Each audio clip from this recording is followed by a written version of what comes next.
How's everybody doing? We're going to go ahead and talk about having tension on the leash when you're outside with your dog. We got Miss Bella with us today. Come here. Hey, Bella.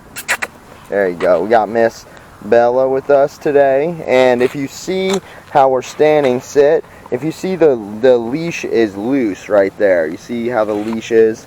It's loose, sit. So if she does something wrong, it's tense, and then it goes loose again. You see how I just corrected her? I gave her tension, and then we made it loose. So anytime she's just hanging out like this and just standing here with me, it's up to me to be very careful not to stand here.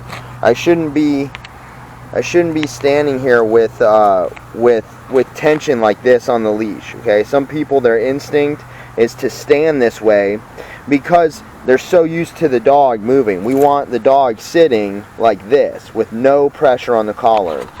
So people do that. People do that because they're used to their dog moving. So their instinct is, oh, I gotta hold him there because that she's not gonna stay if I don't hold her there. So it's very important that an owner, when we do training, that when the dog comes back, I have to coach them to keep the leash loose. So same thing when we're walking, the leash is nice and loose, just like that. It's only if she tries to get ahead of me. If she tries to get ahead, when I go to slow down, I correct her. So heel. If I go to slow down and she doesn't, then I just give her a little correction, and it goes loose. Atta girl. Good girl, because she sat for me. Heel. Right? So it's loose. It stays loose. And then I slow down. If she goes to pass me, I give her a little correction, and then we go back to being loose. So heel. So again, it is loose the entire time. Doesn't matter if we're standing still and she's sitting or if she's walking with me like right now.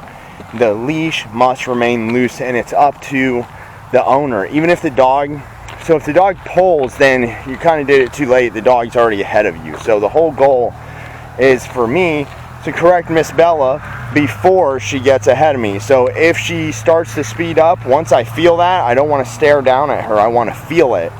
Once I feel she's speeding up, I'm going to correct her before she gets out of the heel position. If she gets out of the heel position, now I have to put her back. So it's best to correct her before she gets out of the heel position.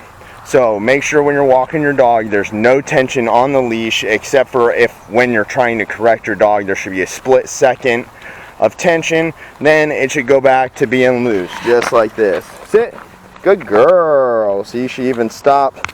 She even stopped with me that time. Good girl. So then I can pet her and give her a reward for that. Good girl. Good job. Good girl. Good girl, Bella.